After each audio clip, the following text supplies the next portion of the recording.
My thing is listening.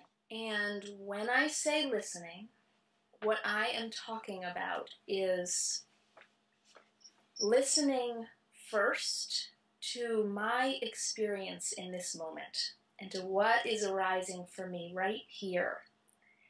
And extending out from there is listening to the environment, to the actual sounds, and then also having, from this place of presence, listening to others. But I suspect it's always been with you, but it hasn't been articulated as such. It always has been with me, and I've always almost known it, but haven't quite. And I've been confused about it.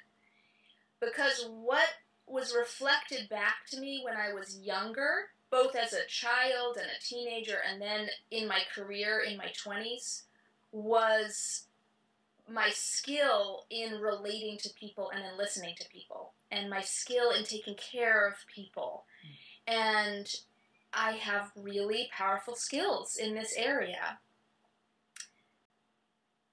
And I got enormous amounts of positive feedback from it. And at that stage in my life, I was confused into thinking that the thing that I got lots of positive feedback about, and the place where I got all the compliments, and the place where people gave me attention, that was my thing. I was a fixer and a problem solver and a hand holder and a let's navigate this divorce successfully person. Yeah.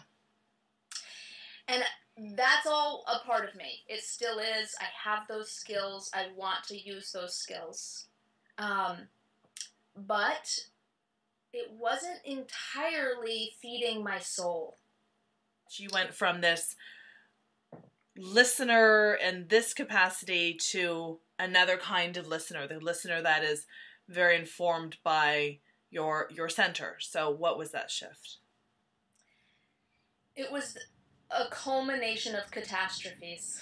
I woke up one day 5 years ago, ready to go to work. I felt a pain in my side, and it brought me to the ground. And as I descended, my back seized up. And I just couldn't move. And what first was my back being seized up transitioned to something where the bottom fell out of all my senses. I couldn't tolerate sound. I couldn't tolerate fast movement, or even slow movement.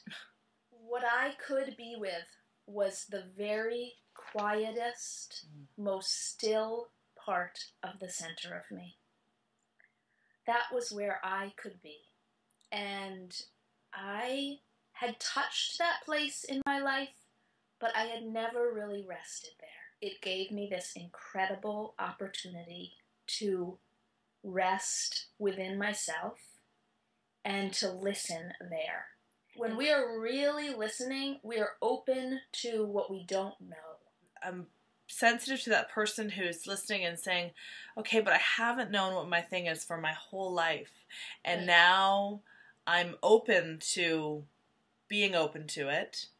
And I just want to find my damn thing. I feel, there's that sense of urgency. So I think that you have a lot to offer in this realm of confusion. And I mean, bless you. And I hope that comes across with the respect that I mean for it too. Yes. But I know that you have a belief that confusion and that feeling lost is actually a really powerful place. So will you say more about that? When we are lost, it doesn't feel powerful. It feels often miserable. Particularly when we are trying to get out of feeling lost. Yeah. When I have been able to accept my lostness, and often it comes because I just am so fed up and so exhausted and so at my wit's end that I just say, okay, I am lost. Yeah. I don't know what I need. I don't know what is next, and I don't know what my thing is.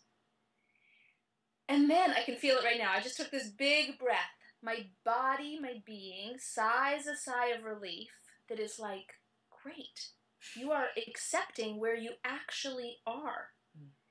And from that place, knowing really does come. If I was working with a client around this, we would actually slow way down, and I would give them this opportunity to feel the sensations of felt sense, their physical sensations that are coming up in this wanting and desire and lostness. Right. And let those unfold and let those unwind. I love this on your site, breaking up, waking up, falling in love. And I was wondering if you could play with me and knit that into the context of finding your thing, or stitch it in for me. Those people that are seeking their thing, they're on a journey. What I think is exciting is that your life is going to take you there if you will listen to it. And if you're willing to go for the ride, which might mean some breaking up happening. But in that, mixed in it, and it doesn't happen consecutively, it all gets mixed up, that you're going to wake up to what is true for you. And it might not be what you expected, and it might be scary. What is it that you really want for people who are watching this right now? Who maybe looking for their thing, or trying to claim their thing, or in process, or maybe they think they found it, but they're feeling, is this it, or what do you want for them? I want them to open to the possibility that their thing is inside of them, and that they can move towards it by trusting themselves and slowing down to include more parts of themselves in the conversation.